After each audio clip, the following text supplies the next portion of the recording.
Grupo 6 del seminario 6, ¿ya están listos? Sí, doctor. Ya, yo creo que comenzamos estamos casi sobre la hora. Muy bien, doctora, comience usted, por favor.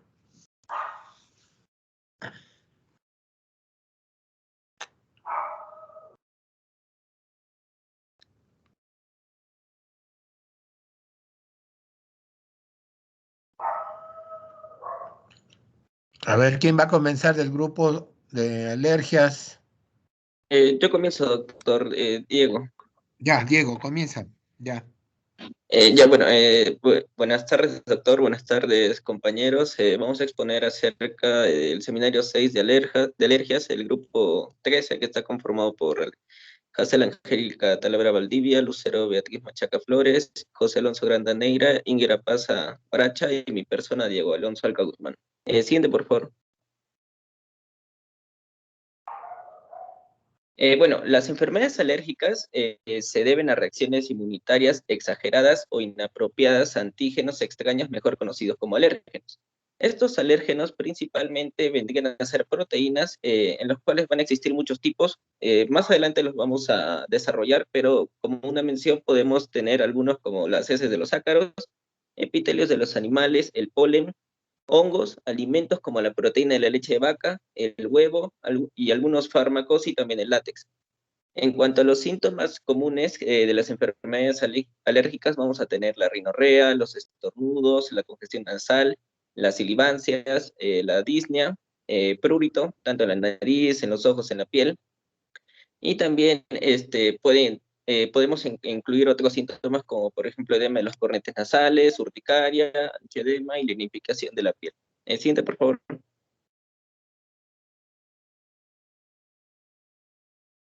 En cuanto al mecanismo, estos alérgenos van a sensibilizar a una persona predispuesta, de modo que su sistema inmunitario produzca una serie de anticuerpos, habitualmente los del tipo inmunoglobulina E, contra estos alérgenos. Estos anticuerpos se van a fijar a la superficie de unas células llamadas mastocitos y basófilos, y cuando el paciente vuelva a tener un contacto con el alérgeno, se va a producir una interacción de esta inmunoglobulina E, fijada a dichas células y se va a efectuar un cambio conformacional en la superficie de estas células, lo cual va a llevar a una liberación de mediadores de la inflamación, como por ejemplo la histamina de los gránulos intracelulares de los mastocitos. Estos mastocitos, los cuales se van a encontrar ampliamente distribuidos, pero se concentran más en la piel, en los pulmones y en la mucosa digestiva. Esta histamina va a facilitar la inflamación y además es el principal mediador de la atopía clínica, lo cual causará vasodilatación local o eritema, también aumento de la permeabilidad capilar y edema, lo que en otras palabras es una BON, estimulación de los nervios sensitivos, lo que va a causar el prurito, contracción del músculo liso en las vías respiratorias, aumento de la secreción nasal y bronquial, y en cuanto a la clasificación de las respuestas inmunitarias mediadas por la inmunoglobulina E, vamos a tener en cuanto a la cronología tres patrones. La respuesta de fase inmediata, que se va a caracterizar por la degranulación del mastocito y la liberación de mediadores preformados, lo cual sucede entre un tiempo entre 1 y 10 minutos después de la exposición del alérgeno y se va a resolver entre 1 a 3 horas. Las reacciones agudas se asocian con un aumento de la permeabilidad vascular local, también tumefacción tisular y aumento del flujo sanguíneo, además de prurito y estornudos y además algunas silivancias respiratorias. Después puede generarse una respuesta de fase tardía en las horas siguientes a la exposición del alérgeno, que alcanza un máximo de 6 a 12 horas y que se resuelve a las 24 horas. Las respuestas de la fase tardía se van a caracterizar por edema, enrojecimiento e induración de la piel. También vamos a tener una obstrucción nasal mantenida y también obstrucción de las vías respiratorias y una disnea y silivancias persistentes. En general, esta fase tardía se asocia con infiltración precoz por los neutrófilos y eosinófilos, además de basófilos, monocitos, macrófagos y linfocitos T helper 2. Y en el patrón de reacción, el tercer patrón de reacción que vendría a ser la enfermedad alérgica crónica, en donde veremos que la inflamación tisular puede durar hasta años. Varios factores van a contribuir a este tipo de inflamación, entre los cuales vamos a tener los mastocitos, los basófilos, los eosinófilos y los linfocitos T helper 2, los cuales van a secretar interleuquinas, por ejemplo, la 3, la 5, y estos van a ser secretados durante las reacciones alérgicas que van a poder prolongan la supervivencia de las células efectoras de la alergia y van a retrasar la apoptosis. Siguiente, por favor.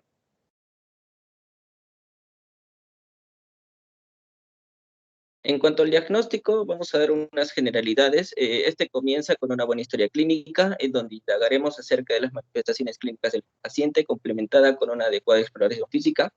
Y además podemos realizar pruebas in vivo, que son pruebas cutáneas y de exposición o de provocación, y pruebas in vitro, que vendría a ser prácticamente laboratorial, en donde evaluaremos el hemograma completo y también cuantificaremos la inmunoglobulina E total y las específicas.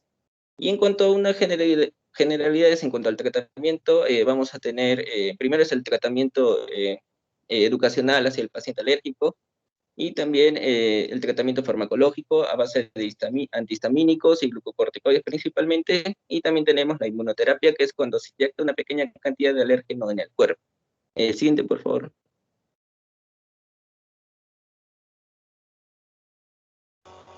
Ok, mi nombre es Ingrid Paza y vamos a continuar con la exposición. Para pasar al siguiente tema, vamos a tener ciertos conceptos muy bien claros, que serían primero lo que es la reacción adversa a un alimento, que es la respuesta clínica normal que van a presentar determinados individuos, que va a ser muy atribuida a lo que es una ingesta de un alimento, y va a ser tolerado por la gran mayoría de las personas. Cuando hablamos de una alergia o hipersensibilidad alimentaria, se refiere a una reacción adversa que va a presentar un individuo en sí tras la ingesta de un alimento que ya va a tener una patogenia inmunológicamente comprobada. Se va a producir solo en algunos individuos que van a estar previamente sensibilizados, y puede ocurrir también después de consumir pequeñas cantidades de ciertos alimentos. Al hablar de una intolerancia alimentaria, se refiere a la respuesta clínica a un alimento en el cual la patogenia no llega a intervenir o no se ha podido demostrar un mecanismo inmunológico, y en sí puede incluir respuestas de tipo farmacológico, metabólico o de idiosincrasia. Las reacciones de intolerancia a alimentos más frecuentes que vamos a poder encontrar son reacciones por contaminantes tóxicos, las toxinas segregadas por Salmonella o Shigella, reacciones metabólicas, reacciones idiosincrásicas o reacciones psicológicas.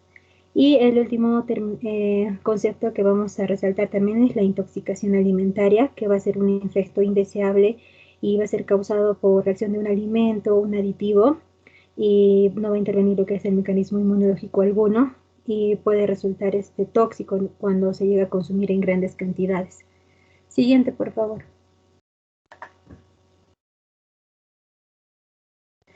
Con todo esto, ahora vamos a hablar de lo que es la alergia alimentaria.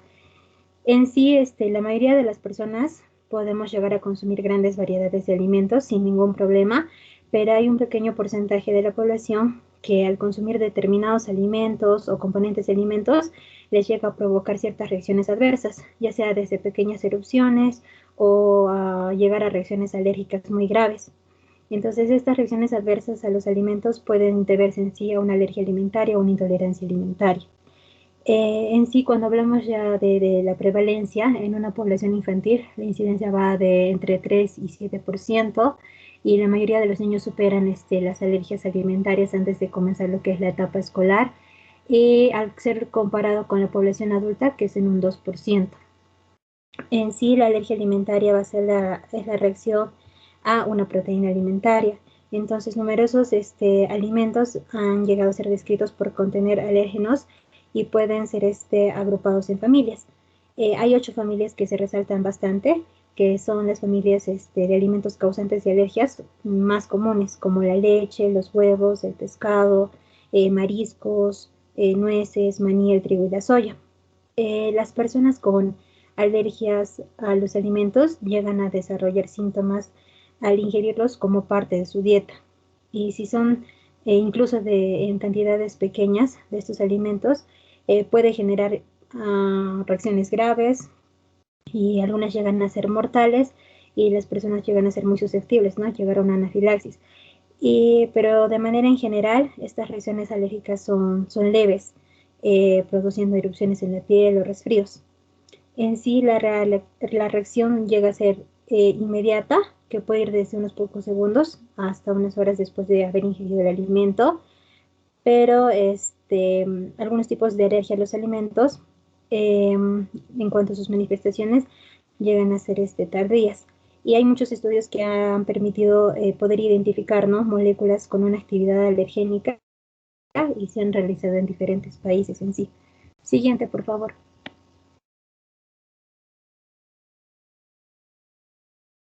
En sí, esta alergia alimentaria va a llegar a estar mediada, por dos mecanismos. El primero es el mecanismo de inmunoglobulina E dependiente y el segundo de inmunoglobulina independiente.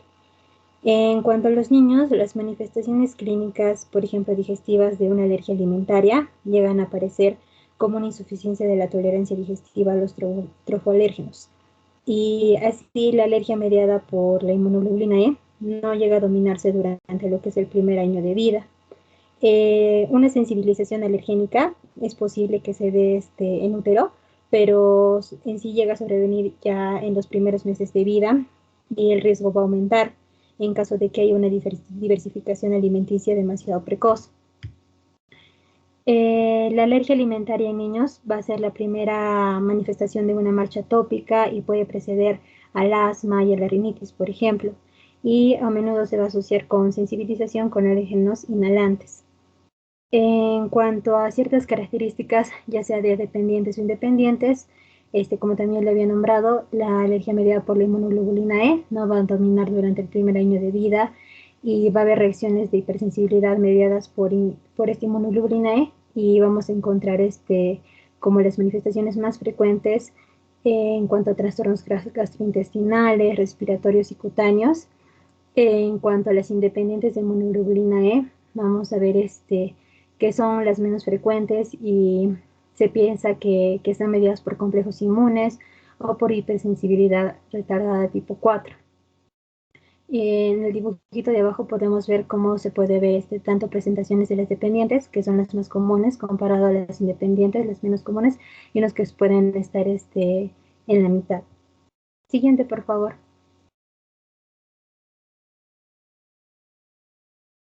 En cuanto a la fisiopatología, lo que vamos a resaltar es que va a haber una hipersensibilidad a un antígeno alimentario que va a ser consumido por el paciente, que va a tener una predisposición genética o una interrupción de la tolerancia oral en su tracto gastrointestinal.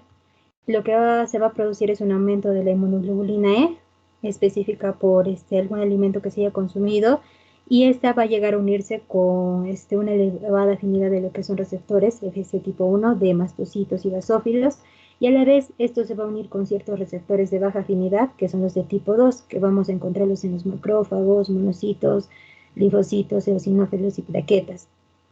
Al realizarse esta unión, lo que se va a liberar son las histaminas y las prostaglandinas, y son las responsables de las diarreas. Y también lo que se va a liberar son los leucotrienos. Entonces todo eso va a provocar lo que es una vasodilatación, espasmos del músculo liso, una hipersecreción mucosa, y todo esto nos va a dar lugar a síntomas de hipersensibilidad inmediata. En sí el mastocito también, ya al ser activado, va a liberar citoquinas que van a intervenir en lo que es una respuesta tardía mediada por lo que es la inmunoglobulina E. Entonces, si hay una ingesta repetida de un alérgeno alimentario específico, va a estimular a ciertas células mononucleares para que se pueda segregar lo que es el factor liberador de histamina. Y en sí esta alteración va a estar muy relacionada con la hiperirritabilidad cutánea de lo que es, por ejemplo, una dermatitis atópica en el niño, en este caso por una alergia alimentaria.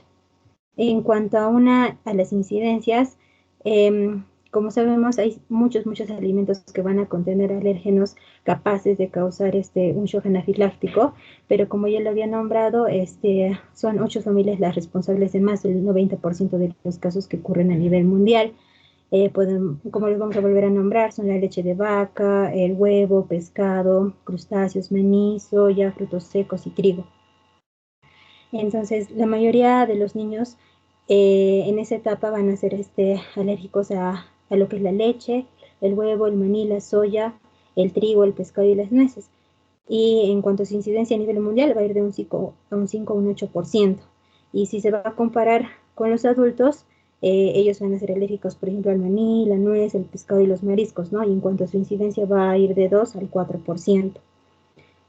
La frecuencia de presentar este tipo de alergia a las proteínas animales van a decrecer con la edad, mientras que ciertas proteínas vegetales va a aumentar. La remisión también puede depender del tipo de alérgeno y de factores individuales, y vamos a ver que entre un 70-80% la remisión va a ser de manera espontánea. Y en cuanto a la leche, el huevo y el trigo, va a tener una mejor evolución a la tolerancia. Si hablamos de la alergia a la proteína de leche de vaca, por lo general va a ser tolerada después de la pubertad, pero si llega a ser muy grave, esta puede llegar a persistir. En cuanto a la alergia al pescado, crustáceos, nuez y maní, puede no desaparecer, pero esta no llega a ser muy severa. Y hay ciertos estudios que se han realizado en niños como en adultos que nos van a indicar que puede haber una reactividad sintomática a los alérgenos alimentarios, a menos que se van perdiendo a través del tiempo, ¿no? Y hay algunos en los que va a continuar, por ejemplo, como en el maní, nueces y mariscos. Siguiente, por favor.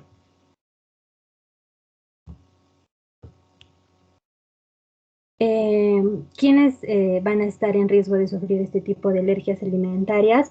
Vamos a encontrar que se va a presentar en niños con una madre o un padre alérgico, van a tener una alta probabilidad de desarrollar este tipo de alergias. Si ambos padres son alérgicos, la probabilidad se va a cuadruplicar, y también se ha demostrado que la lactancia materna va a reducir el riesgo de sufrir alergias alimentarias.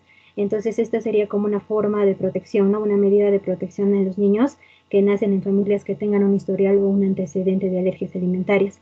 Como vemos en este cuadrito, los principales alergenos de las familias que les había nombrado, por ejemplo, en la leche de vaca vemos a la beta-lactoglobulina, alfa-lactoalbúmina, ceralbúmina, gamma-globulina o la caseína. En el huevo podemos tener a la ovoalbúmina, ovomucoide con albúmina, lisocima. En los pescados, la parvoalbúminas, crustáceos antígeno 1 y 2 y terpomiosina. En las leguminosas podemos tener el maní, soya, y en los cereales las gluteínas y gluteninas. Siguiente, por favor.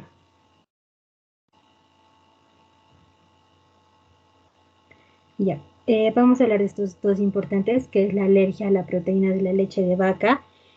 Según diferentes autores, algunos consideran que la beta-lactoglobulina va a ser la responsable de la mayor parte de las sensibilizaciones, pero para otros van a considerar a la caseína. Otros autores también han descrito que la presencia de monoglobulina E específica a determinados epítopos de la beta-lactoglobulina y de caseína se van a relacionar mucho con la alergia persistente a leche de vaca. Podemos ver que al año de vida se ha establecido tolerancia entre el 50 y 60% de los niños, a los 2 años en un 70 o un 75% y a los 4 años en un 85%. Y esto sí, la tolerancia va avanzando. También se llega a estimar que a partir de los 10 años la alergia a proteínas de leche de vaca van a persistir en un 10%, ¿no? En algunos casos. Y comparado a una evolución adulta, aún es desconocida, pero podemos nombrar ciertos indicadores de mal pronóstico a nivel evolutivo, que puede ser la no tolerancia a leche a partir de los 4 años, la polisensibilización de alimentos y una persistencia de inmunoglobulina E sérica elevada para caseína. Si hablamos de la alergia al huevo, la prevalencia estimada a esta alergia va a estar entre el 0,5 y el 2,7% en los primeros años de vida, y comparado a los adultos, su prevalencia va a ser del 0,8%. Los estudios en sí que también se han publicado acerca de la evolución en este tipo de alergias nos han indicado que solo el 24% de los pacientes perdieron la reactividad clínica después de 1 o 2 años de haber excluido de la dieta, ¿no? De haber excluido de la dieta, y entre el 32 y 44% a los 3 años y tras 4 años en un 55%. También, según pruebas, por ejemplo, realizar pruebas cutáneas pueden persistir positivas en un 50%, pero su negatividad va a ser un indicador de una de una buena tolerancia. Siguiente, por favor.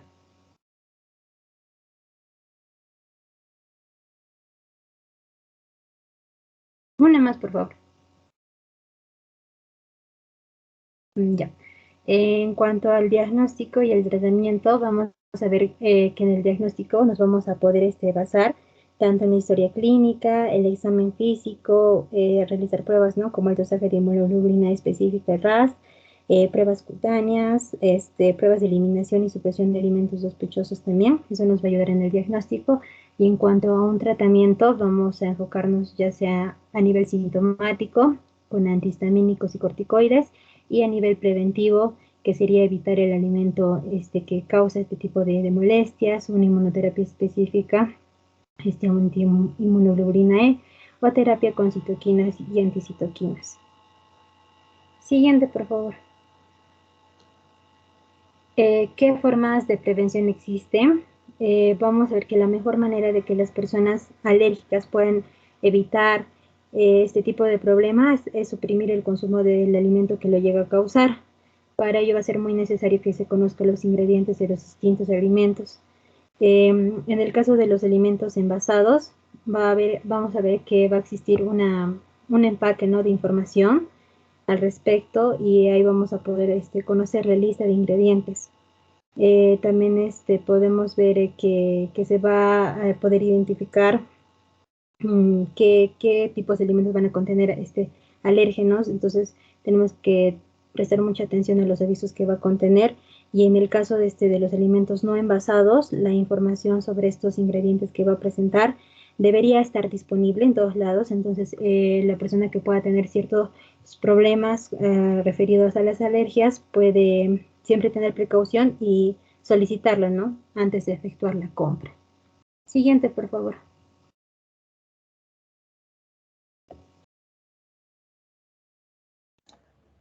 Continuando con la exposición, vamos a hablar sobre lo que es rinitis alérgica. Soy José Granda.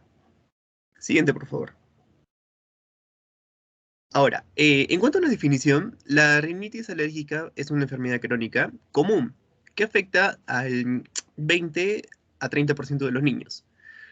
Este es un trastorno inflamatorio de la mucosa nasal, caracterizado por una congestión nasal, rinorrea, prurito, acompañado también a menudo de estornudos e inflamación conjuntival. Su reconocimiento como una enfermedad respiratoria crónica importante en los niños deriva de su prevalencia elevada, sus efectos perjudiciales sobre la calidad de vida y el rendimiento escolar, y también algunos otros trastornos asociados. Los niños con la rinitis alérgica tienen a menudo conjuntivitis, sinusitis, otitis media, otitis serosa, amígdalas y adenoides hipertróficas y eczema. Esto también se asocia a un aumento de 3 veces del riesgo de asma a una mayor edad. Siguiente, por favor.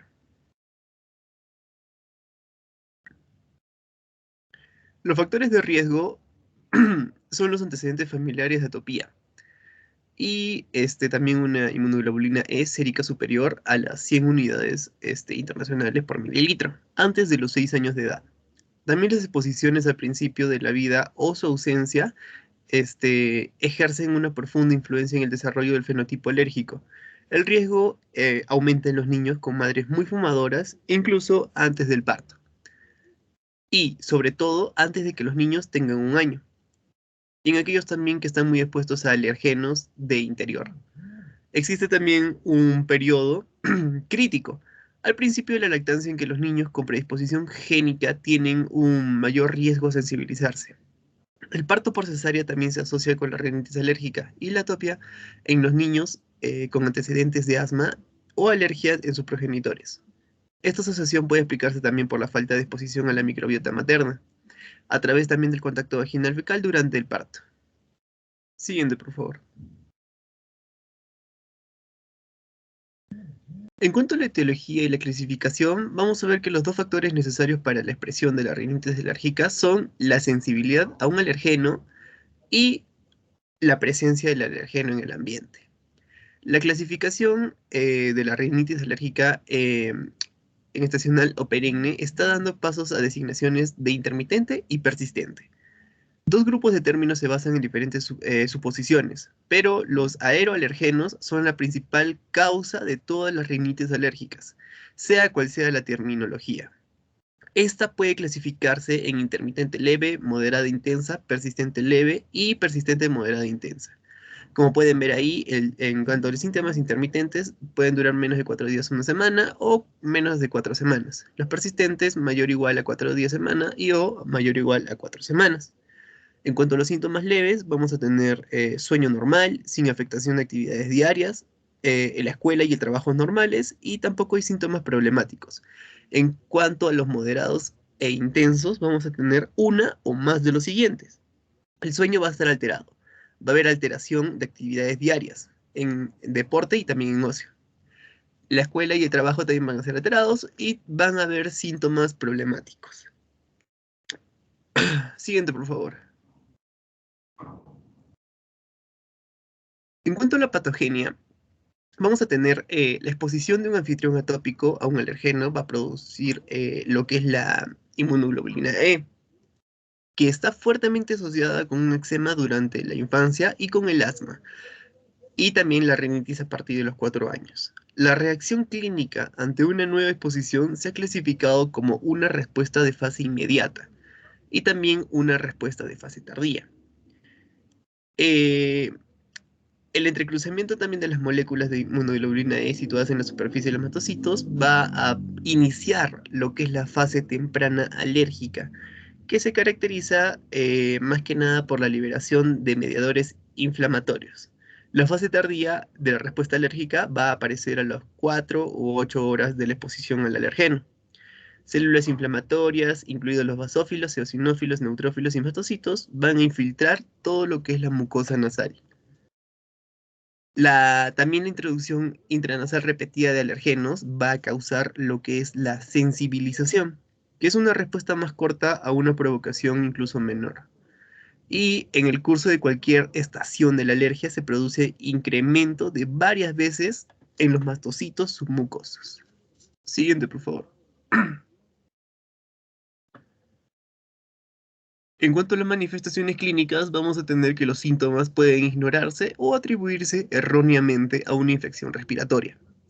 Los niños mayores se suenan la nariz, pero los niños más pequeños tienden a sorber o tragarse las secreciones nasales. El prurito nasal provoca muecas, torsiones y la introducción del dedo en la nariz, lo que puede causar epistaxis. Los niños con rinitis alérgica realizan a menudo el saludo alérgico, un frotamiento hacia arriba de la nariz con la palma abierta y el dedo índice extendido. Esta maniobra alivia el prurito y desbloquea brevemente la vía respiratoria nasal. También origina el pliegue nasal. Es un pliegue cutáneo horizontal por encima del puente de la nariz. El diagnóstico de la rinitis alérgica se va a basar en los síntomas sin la presencia de infecciones respiratorias superiores ni anomalías estructurales. Los síntomas típicos vamos a encontrar siempre lo que es la congestión nasal intermitente, prurito, estornudos, rinorrea transparente, la irritación conjuntival. Y los síntomas se incrementan con una mayor exposición al alergeno responsable.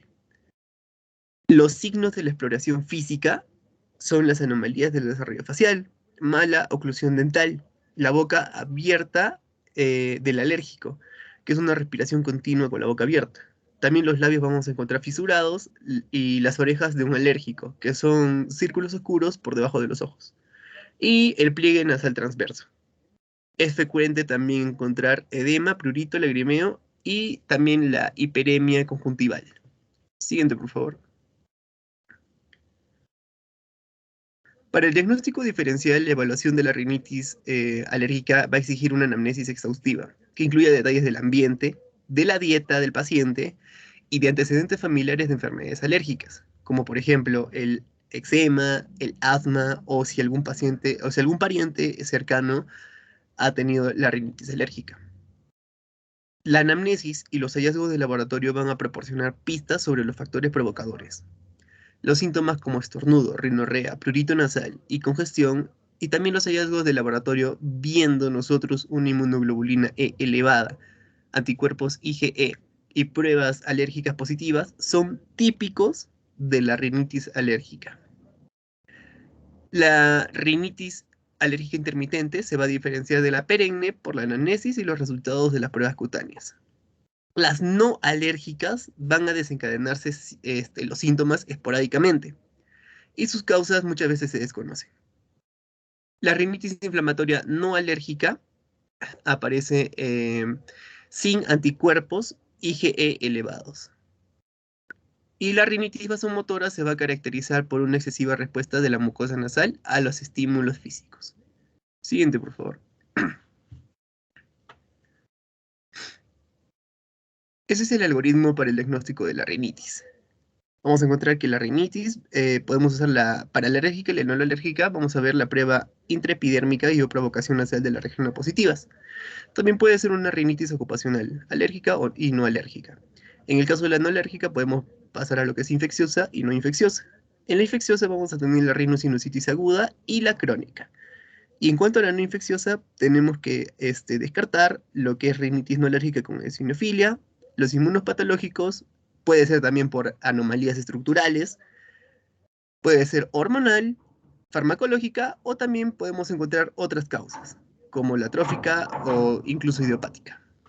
Siguiente, por favor. En cuanto a las complicaciones, se asocia a complicaciones y otros trastornos asociados.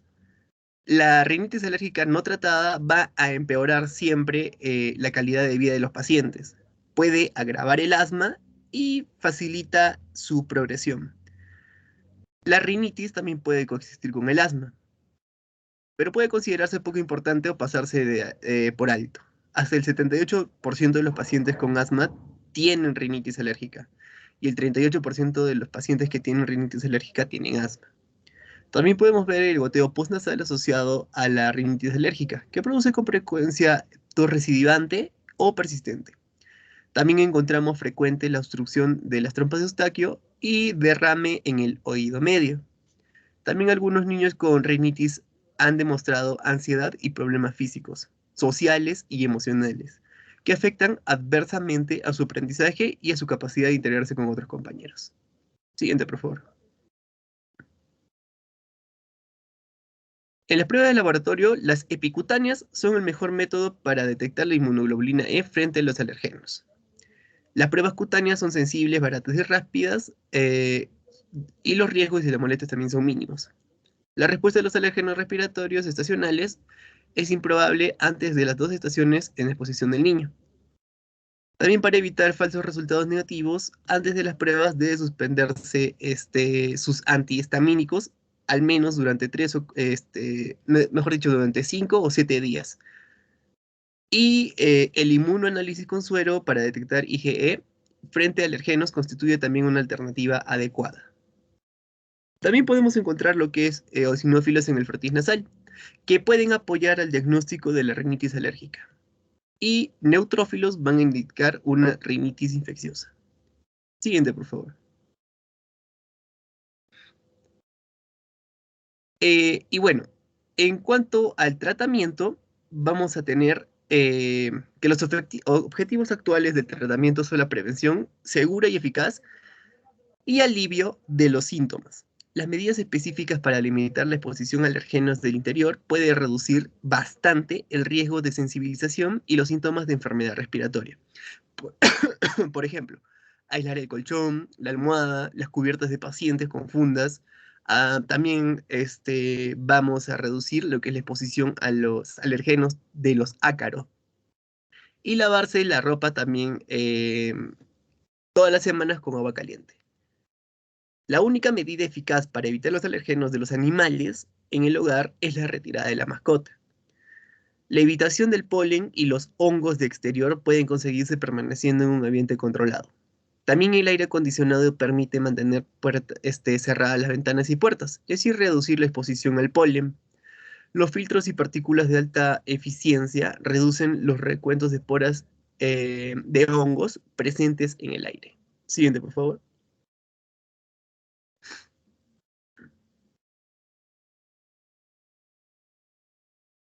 Siguiente, a ver.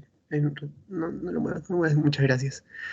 Y los antihistamínicos suelen administrarse también por vía oral y están disponibles para las personas que sufren de rinitis alérgica. Los antihistamínicos de primera generación vamos a encontrar lo que es la bromfeniramina, la clorfeniramina y la tripolidina. Y los antihistamínicos de segunda generación vamos a ver que son la desloratadina, la fexofenadina y también la loratadina. En cuanto a los antipilépticos, antipiréticos, vamos a encontrar el paracetamol, el ibuprofeno. Antitusigénicos vamos a ver la guanfacinina, el dextrometorfano, y anticolinérgicos vamos a ver lo que es la metescopolamina. También podemos usar un pulverizador nasal anticolinérgico de bromuro de ipatropio, que es muy eficaz en el tratamiento de la rinorrea serosa. Y también podemos utilizar lo que es la inmunoterapia específica con un alergeno, que es un tratamiento bien sustentado para la enfermedad alérgica mediada por inmunoglobulina E. Siguiente, por favor. Voy a continuar con dermatitis atópica, soy Lucero Machaca. Bueno, este es un proceso inflamatorio de la piel que se caracteriza por un prurito intenso y piel seca que va a presentar una evolución crónica y cursa en forma de brotes. Se puede presentar en personas de todas las edades, pero es más frecuente en niños y el 50% de los casos se va a diagnosticar durante el primer año de vida. En su etiopatogenia van a intervenir 3 factores. Uno es la predisposición genética, que van a existir mutaciones en determinados genes que van a alterar la barrera cutánea y van a producir una inflamación persistente. Y el factor genético mejor conocido es la mutación del gen de la filagrina. El otro va a ser la disfunción de la barrera cutánea.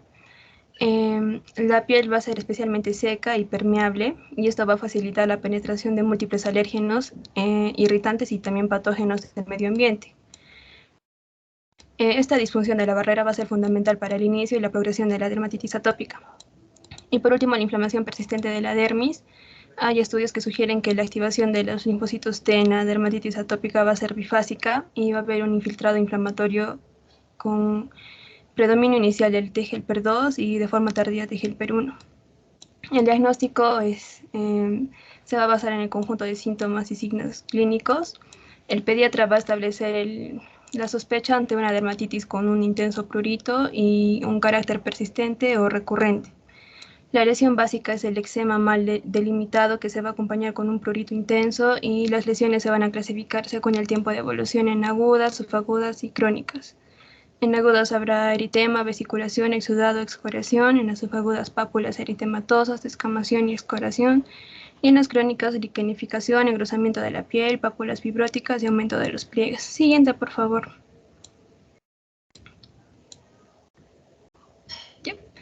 También vamos a tener fases clínicas. La localización de las lesiones va a variar con la edad del paciente y van a existir 3 fases clínico-evolutivas. La fase del lactante, la fase infantil y la del adolescente o adulto joven, y en cada fase va a haber una lesión característica y también una localización. Siguiente, por favor. Para los criterios diagnósticos, tiene que cumplir por lo menos 3 o más de los criterios mayores, que son el prurito, la morfología y distribución típicas, el carácter crónico o recidivante y la historia familiar o personal de atopía. En cuanto a la morfología y distribución típicas, como lo que habíamos visto anteriormente, que va a haber liquenificación en flexuras en los adultos, afectación de cara, flexuras y superficies de extensión en niños y jóvenes, y combinación de estos patrones en niños y adultos. Siguiente, por favor.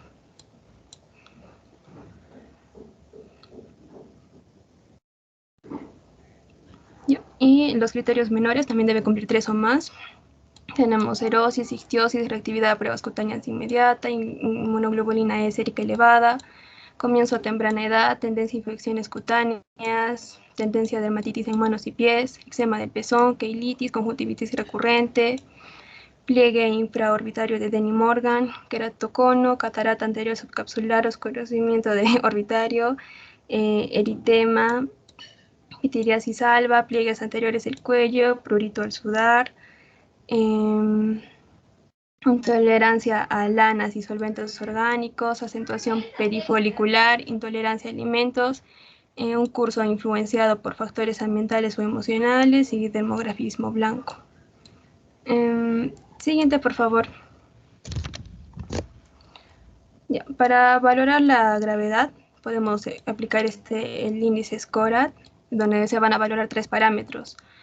La A va a ser la extensión del área afectada por la dermatitis, que se va a expresar como un porcentaje de la superficie corporal afectada por la inflamación, y para calcular eso se emplea la regla de los 9, y esto puede suponer hasta el 20% del total.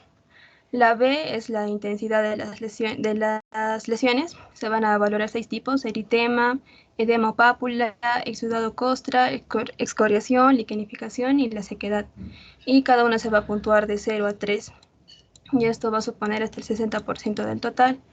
Y la C, que son los síntomas subjetivos en los 3 últimos días, que pueden ser el prurito y pérdida de sueño. Y a cada uno se da una puntuación de 0 a 10 mediante una escala analógica visual. Y esto representa un 20% del total. Y para sacar el índice SCORAD en sí, dividimos la A entre 5 y sumamos 7 veces B entre 2 más C. Y el resultado van a establecerse 3 grados según el resultado: leves cuando hay una puntuación de 0 a 25, moderado 25 a 50 y grave mayor a 50. Siguiente, por favor. Ya. Para el diagnóstico diferencial, la distribución típica y el prurito intenso van a ser claves para el diagnóstico diferencial con otras enfermedades cutáneas que pudieran afectar al niño. Y debemos considerar en estas la dermatitis seborreica, la dermatitis irritativa de contacto, la dermatitis alérgica de contacto, escabiosis o sarna, el limpético, las infecciones micóticas, infecciones virales, ictiosis vulgar, psoriasis, enfermedades metabólicas como déficit de zinc, de biotina o fenilcetonuria, algunas inmunodeficiencias, y enfermedades malignas y dermatitis herpetiforme. Siguiente, por favor. Ya. También pueden ocurrir algunas complicaciones. La más frecuente va a ser las infecciones bacterianas por estafilococo. La colonización por Staphylococcus aureus es la más común y va a afectar a casi el 90% de pacientes con dermatitis atópica. Otro es el eczema herpético, que va a ser una infección aguda y diseminada por el virus el herpes simple, y va a ser más frecuente en los 3 primeros años de vida y se caracteriza por lesiones y pústulas que van a evolucionar a costras. Otro es el molusco contagioso y las infecciones por dermatofitos. Siguiente, por favor. Ya, para el tratamiento, este debe ir dirigido a reducir los síntomas, que como ya vimos son el prurito cutáneo y el eczema, y también para prevenir las exacerbaciones y minimizar los riesgos de tratamiento. Los 2 pilares fundamentales en el tratamiento van a ser la hidratación adecuada de la piel y el uso de corticoides tópicos, pero en casos más graves también se pueden emplear otros tratamientos como la fototerapia o tratamientos sistémicos. Y el tratamiento se va a basar en, primero, la educación del paciente y su familia, que deben comprender que esta es una enfermedad crónica, que no tiene un tratamiento curativo, pero que va a mejorar con la edad y realizando correctamente el tratamiento. Segundo, evitar las exacerbaciones, que se deben evitar todas las situaciones que puedan alterar la barrera cutánea, como bañar al niño frecuentemente sin aplicar cremas hidratantes o emolientes después del baño, que se encuentren en ambientes con poca humedad, el estrés, la piel seca, sudoración abundante y el uso de suavizantes y detergentes. Para restaurar, tercero, que debemos restaurar la barrera cutánea y que la piel debe tener una hidratación abundante.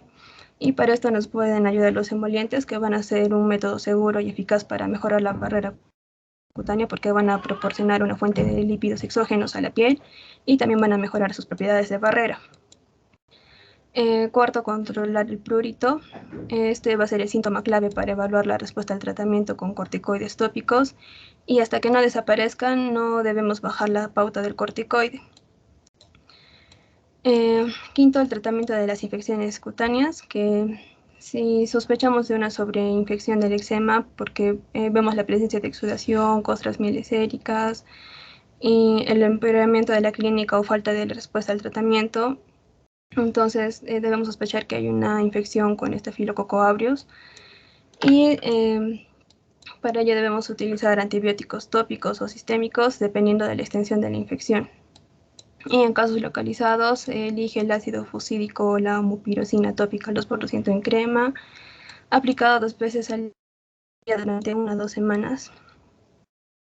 Y bueno, siguiente por favor.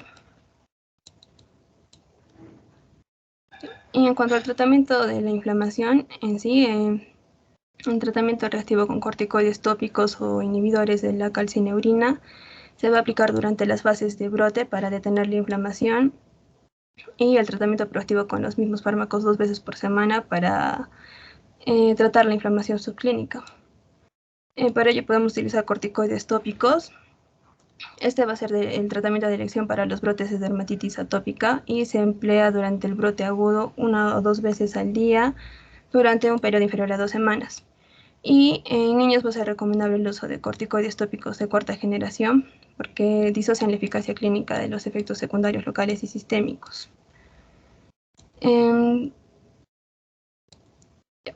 Otras alternativas para la dermatitis tópica moderada grave que no respondan al tratamiento convencional, podemos utilizar inmunosupresores sistémicos, inmunoglobulinas endovenosas, la fototerapia, que la fototerapia UVB de banda ancha va a ser la modalidad más apropiada para como elección inicial en edad pediátrica. Siguiente, por favor. Ya, ¿qué criterios tenemos que aplicar para derivar a un especialista? Para derivar a dermatología, que sea una dermatitis atópica moderada grave que no responda al tratamiento tópico con corticoides o inmunomoduladores, o que tenga recidivos muy frecuentes, y también cuando tenemos dudas en el diagnóstico. Y para la derivación al servicio de alergología infantil, cuando sea necesario investigar una etiología alérgica, en los casos de dermatitis atópica moderada y grave, especialmente en los primeros años de vida, porque es aquí cuando los alimentos pueden ser factores desencadenantes o coadyuvantes en los brotes. Siguiente, por favor. Ya, y para prevenir la dermatitis atópica, no hay una evidencia que muestre que cualquier tipo de restricción dietética durante el embarazo o la lactancia, que la alimentación complementaria del niño o los probióticos tengan algún efecto en la incidencia o en la prevención de desarrollar dermatitis atópica. Pero por otro lado, el uso de emolientes, sí hay varios estudios que sugieren que el uso de emolientes suaves desde el nacimiento puede proteger contra el inicio de la inflamación en la piel en los recién nacidos que tengan riesgo de atopía.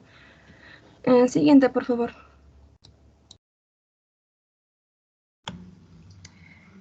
Mi nombre es Hazel Talavera y vamos a continuar ahora con el tema de urticaria. Bueno, para empezar, lo que es la urticaria se va a caracterizar por su lesión principal, que viene a ser lo que son los abones. Consiste en un área central edematosa que va a rodear por eritema, que se caracteriza por la desaparición a la presión y al prurito. Esta va a tener diferentes tamaños y va a afectar diferentes zonas de la piel. Tanto pueden ser zonas localizadas como zonas extensas y por lo general van a durar menos de 24 horas. Y en la otra imagen podemos ver lo que son el angioedema. Este angioedema va a afectar más que todo lo que son capas profundas de la piel y la mucosa, y su resolución viene a ser un poco más compleja ya que va a durar más de 24 horas y va a ser más dolorosa. Ambas lesiones se pueden presentar al mismo tiempo. Siguiente, por favor. Bien, bueno, en cuanto a lo que es la patogenia, vamos a tener, como se mencionó, lo que es la participación de los mastocitos, tanto de la dermis superficial y los basófilos. En este caso vamos a tener respuestas tanto mediadas por la inmunoglobulina E como aquellos que no estén mediadas por la inmunoglobulina E. Más que todo van a ser la liberación de los mediadores vasoactivos. Dentro de ellos vamos a ver a lo que es la histamina, lo que son las proteasas, los proteoglicanos, el factor de necrosis tumoral alfa y los mediadores de nueva formación como lo que son los leucotrienos y la prostaglandina D2, dando estos más que todo los síntomas agudos que vienen a ser lo que es el edema, el prurito y el eritema a nivel cutáneo. Y luego ya tenemos en una respuesta mucho más tardía que vamos a encontrar un infiltrado celular, lo que son las citoquinas proinflamatorias, donde tenemos a la interleucina 3, 4, 6, 8, 9 y 3. Siguiente, por favor.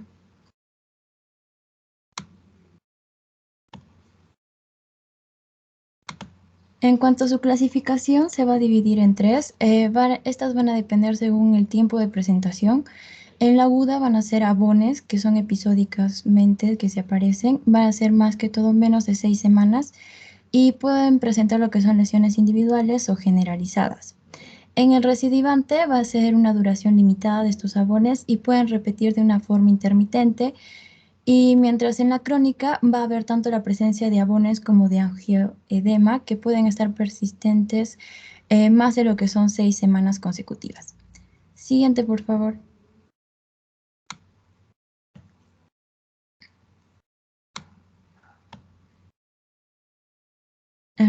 En cuanto a las urticarias agudas, para empezar, su etiología va a diferir mucho. Pueden ser lo que son infecciones.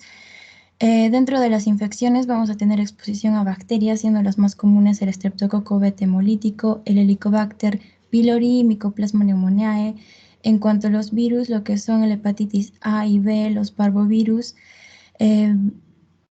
B19, lo que es el citomegalovirus, el Coxsackie A9, el enterovirus, la influenza A y la parainfluenza.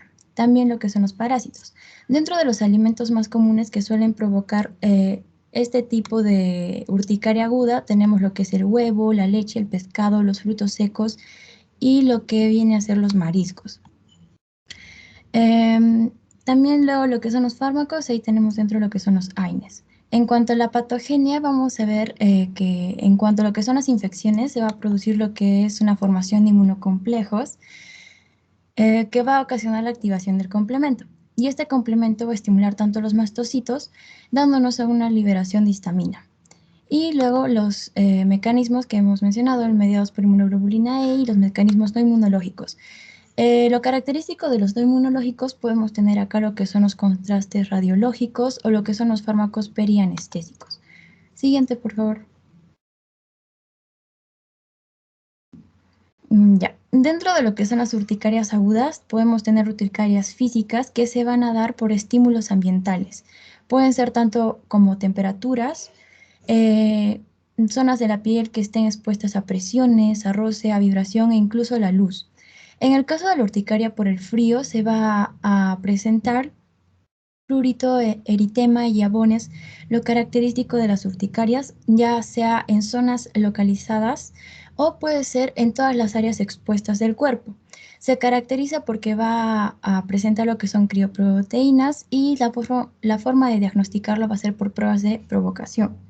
Estas pruebas de provocación van a consistir en exponer al paciente a temperaturas frías por unos 5 minutos para ver lo que es la reacción térmica que puede ocasionar. Este tipo de urticaria por el frío, en cuanto a lo que es expuesto todo el cuerpo, por ejemplo, en lo que es la natación, puede dar una liberación masiva de mediadores vasoactivos, lo que nos podría dar una hipotensión, incluso una pérdida de conciencia y lo que es la muerte. Siguiente, por favor. Ok. En cuanto a lo que son las manifestaciones clínicas, como se mencionó, lo más característico viene a ser los sabones. Estos van a presentar lo que es prurito, también van a tener diferentes tamaños, estos van a tender a juntarse, lo que le van a dar una forma morbiliforme.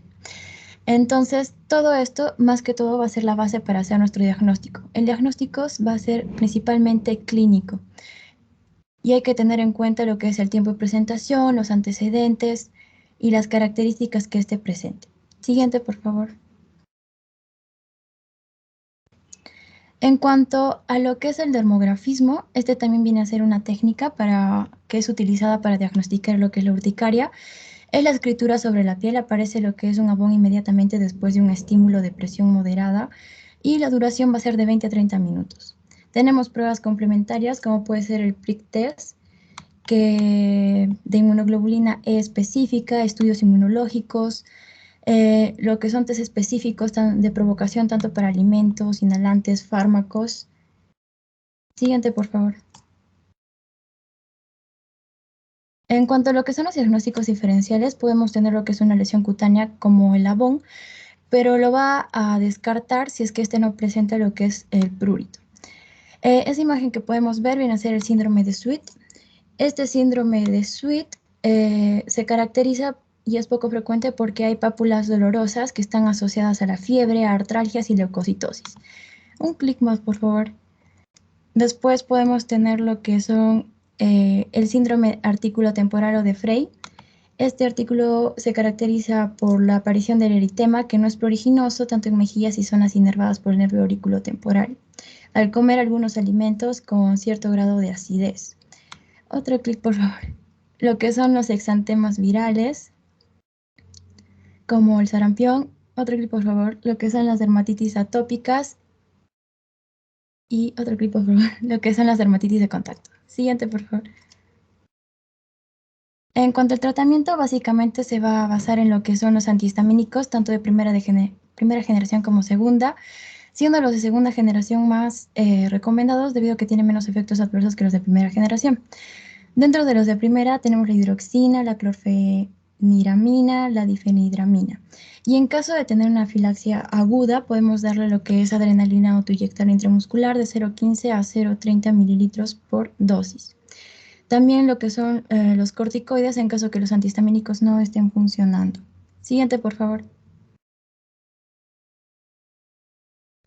Luego tenemos lo que son las urticarias crónicas. Esta urticaria crónica va, como mencioné, la aparición de lo que son los sabones, el angioedema a diario o casi a diario y va a ser durante 6 o más de 6 semanas consecutivas. Es mucho más frecuente en lo que son los adultos que en los niños y va a ser más prevalente en lo que son los adolescentes. Va a afectar tanto la calidad de vida de los pacientes y los familiares debido a que va a conllevar un mal rendimiento escolar por faltas repetidas de asistencia también. Va a ser mucho más prevalente en lo que son los niños, en un 40%, solamente va a presentar lo que son los sabones, en otro 10% lo que es el angioedema y en el 50% va a estar la presentación de ambas lesiones.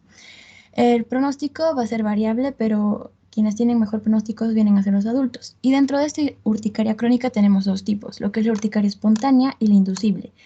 Lo inducible, bueno, se puede detectar a través de la historia clínica, a través de un elemento que sea identificable.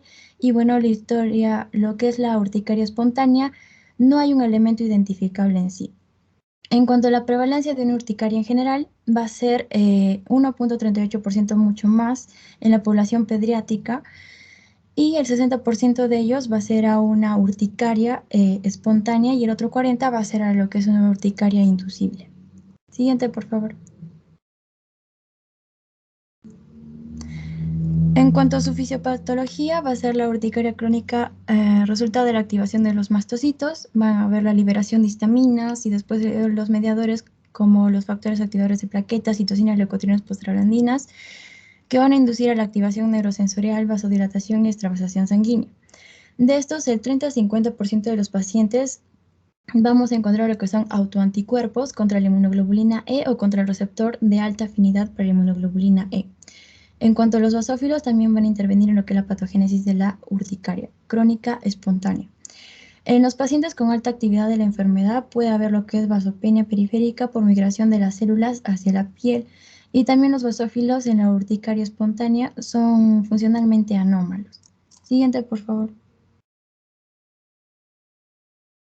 En cuanto al diagnóstico, más que todo, como mencioné al principio, en la urticaria aguda va a ser en base a lo que es la historia clínica, a los antecedentes. Pero en sí el protocolo del diagnóstico va a ser la historia clínica que esté detallada y dirigida, el examen físico. También se puede determinar el estudio de la función tiroidea y los anticuerpos tiroideos, lo que es el hemograma, la velocidad de sedimentación globular, la proteína C reactiva, estudio de parásitos en heces, lo que es el test de activación de basófilos. También lo que se ha visto son niveles elevados del dímero D, que nos daría una urticaria crónica espontánea, el TEM-test que mide los grados de urticaria por calor y frío y el dermatografómetro que va a valorar lo que es el dermografismo. Siguiente, por favor. Este viene a ser un score de la actividad urticaria. El puntaje va del 0 a 3 y van a calificar más que todo lo que son el número de ronchas junto con el prurito. Siguiente, por favor. En cuanto a los diagnósticos diferenciales en una urticaria crónica, podemos tener una urticaria con lo que es vasculitis, trastornos autoinflamatorios adquiridos como el síndrome de Schnitzler, la artritis idiopática juvenil sistémica, los trastornos autoinflamatorios congénitos, como el síndrome de Muckle-Weiss, el síndrome autoinflamatorio familiar por frío. Y bueno, en cuanto al pronóstico, se ha visto que una urticaria crónica es una enfermedad episódica y autolimitada en la mayoría de los pacientes, y la duración media va a ser de 2 a 5 años, aunque hay datos que no especifiquen esta información. Puede estar asociada a otras enfermedades como pueden ser autoinmunes o trastornos psiquiátricos que influyen negativamente en la intensidad y duración de la enfermedad, y también puede haber como un signo guía que hemos visto lo que es el ABON, que podría valorarse en la urticaria crónica como un proceso alérgico. Y también hay que tener en cuenta lo que son en las manos inexpertas en cuanto a lo que es el diagnóstico para lo que es la eliminación de múltiples alimentos de la dieta del niño. Hay que identificar aquellos alérgenos que estén provocando dichos síntomas y signos. Siguiente, por favor. Y en cuanto al tratamiento, en la urticaria crónica también vamos a tener lo que son los antihistamínicos de primera elección o de segunda generación, que su dosis habitual va a ser de 2 a 4 semanas. En caso continuemos con las lesiones, vamos a pasar a aumentar lo que son las dosis de 2 a 3 a 4 veces. En caso que no funcione, vamos a añadir lo que es el omalizumab a los antihistamínicos. Y en caso todavía no hay una respuesta del paciente, tendríamos que agregar lo que es una ciclosporina a los antihistamínicos. Como mencioné, bueno, los de elección van a ser los de segunda generación. Dentro de estos tenemos lo que es la cetiricina, la levocetiricina, loratadina, rupatadina, fexofenadina, avastina y bilastina. Y bueno, en cuanto a lo que es la tercera línea de tratamiento. Sí, Terminar, doctora, sí, porque ya con hora de la doctora Bejarano. sí, doctor, justo es la última diapositiva. Ya. Bueno, van a disculpar, señores alumnos, en realidad la exposición se les pidió que sea para media hora. Ustedes han demorado casi una hora y impide pues hacer algún comentario, algunas preguntas, ¿no? Lamentablemente tenemos que ser respetuosos con la doctora en su tema que le toca a las 15:30, ¿no? De todas maneras, cualquier inquietud, pregunta, la vamos a resolviendo en las prácticas que tenemos a lo largo de este semestre. Muchas gracias, ¿no? Y se agradece la presentación del grupo, ¿ya?